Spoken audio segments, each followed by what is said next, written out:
당신은 하나님을 의식하여 죄 짓는 일을 두려워하고 있습니까? 오늘의 본문은 열왕기상 2장 26절에서 35절입니다.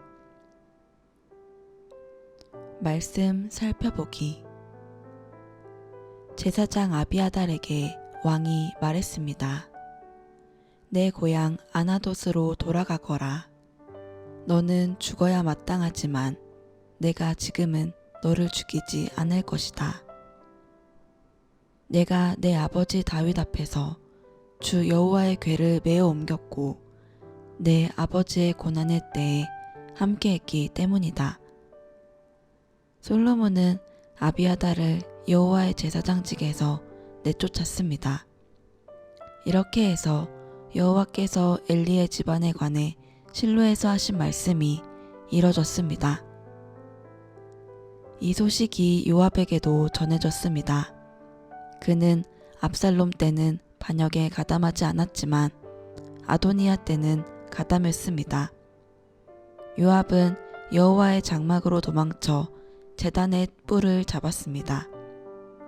솔로몬 왕은 요압이 여호와의 장막으로 도망쳐 제단 곁에 있다라는 말을 들었습니다. 그러자 솔로몬은 여호야다의 아들 브나야를 보내며 말했습니다. 가서 그를 쳐라. 브나야가 여호와의 장막에 들어가 요압에게 말했습니다. 왕께서 나오라고 말씀하신다. 그러나 요압은 대답했습니다. 아니다. 나는 여기에서 죽겠다. 브나야가 왕에게 보고했습니다. 요압이 이러저러하게 대답했습니다. 그러자 왕이 브나야에게 명령했습니다. 그가 말한 대로 해주어라. 그를 쳐서 죽여 묻어라. 그리하여 요압이 흘린 죄 없는 피를 나와 내 아버지의 집에서 씻어내어라. 여호와께서 요압의 피를 그 머리에 돌리실 것이다. 그가 내 아버지 다윗이 모르는 상황에서 자기보다 의롭고 나은 두 사람, 곧 이스라엘 군사령관인 넬의 아들 아브넬과 유다 군사령관인 예델의 아들 아마사를 쳐서 칼로 죽였기 때문이다. 그들의 피가 요압과 그 자손들의 머리에 영원히 돌아갈 것이다. 그러나 다윗과 그의 자손들과 그의 집과 그의 왕위에는 여호와의 평안이 영원히 있을 것이다. 여호야다의 아들 브나야가 올라가 요압을 쳐서 죽였습니다. 그는 광야에 있는 자기 집에 묻혔습니다. 왕은 여호야다의 아들 브나야를 요압 대신 세워 군대를 다스리게 했고 제사장 아비아달 대신 제사장 사독을 세웠습니다. 오늘의 팁 27절 엘리의 집안에 관해 실로에서 하신 말씀. 엘리 제사장의 아들인 홈니와 비느하스는 하나님을 알지 못했습니다. 그래서 그들은 제사를 업신여기고 성전에서 일하는 여자들과 잠을 자는 악행을 저질렀습니다. 이 죄로 인해 하나님은 하나님의 사람과 사무엘을 통해 엘리 집안을 멸하고 제사장직을 수행하지 못하게 할 것이라고 말씀하셨습니다. 32절 요압이 이스라엘 군사령관 아브넬을 죽인 일. 다윗은 적이었던 아브넬의 투항을 받아주지만 요압은 자기 동생 아사엘을 아브넬이 죽였다는 사적인 이유로 그를 살해했습니다. 32절 요압이 유다 군사령관 아마사를 죽인 일. 다윗은 자기를 위협하는 요압의 세력을 저지하기 위해 아마사를 군사령관으로 삼지만 요압은 자신의 권력을 유지하기 위해 무고한 아마사를 죽였습니다. 말씀 이해하기. 오늘의 본문은 아도니아의 반란에 가담했던 제사장 아비아달과 군사령관 요압이 징계받는 내용입니다. 고통스러운 사사시대가 오게 된 가장 큰 이유는 백성이 말씀을 몰라 하나님께 불순종했기 때문입니다.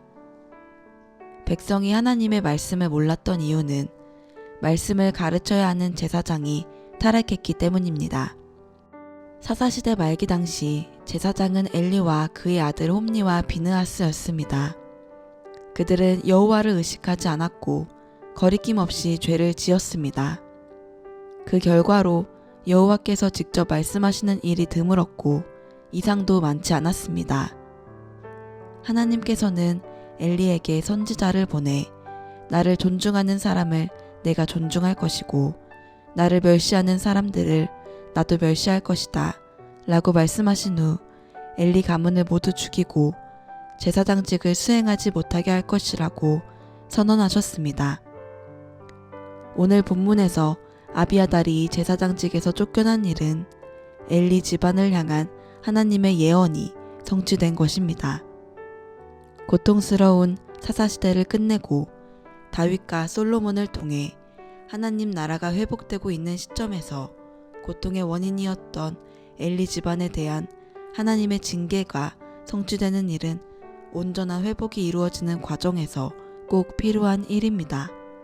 즉, 하나님의 섭리가 이루어지고 있는 것입니다. 요압이 죽임을 당하는 일도 마찬가지로 하나님 나라를 회복하시는 하나님의 섭리를 보여줍니다. 하나님은 다윗을 통해 불순종의 사사시대를 끝내고 하나님의 공의와 정의가 시행되는 나라를 세우십니다. 그 과정에서 요압은 자신의 사적인 감정과 권력을 유지하기 위해 왕의 명령을 어기고 죄가 없는 사람을 죽이는 범죄를 저지릅니다. 그러나 하나님은 평화스러운 이란 뜻의 이름을 가진 솔로몬을 왕으로 세우시고 기쁨과 평화로운 세상을 만들어 가십니다. 그 과정에서 죄인 요압을 심판하시고 솔로몬의 나라를 든든히 세워가십니다. 그러므로 아비아달을 제사장직에서 물러나게 하고 군사령관 요압을 죽이는 일은 단순히 솔로몬의 정적을 제거하는 일이 아니라 회복의 때에 하나님의 공의를 바로 세우시는 것입니다. 하나님은 공의의 하나님이십니다. 하나님은 죄인에게 긍휼을 베푸시고 회개할 기회와 시간을 충분히 주시는 분이십니다. 그러나 그 죄에 대한 책임 또한 물으시는 분이십니다. 그러므로 하나님의 백성은 하나님을 의식하여 죄 짓는 일을 두려워하고 만일 죄를 지었다면 반드시 신속하게 회개하고 돌이켜야 합니다. 우리 그리스도인도 마찬가지입니다. 공의로운 하나님을 경외하여 하나님이 기뻐하시는 일을 기뻐하고 싫어하시는 일은 싫어해야 합니다.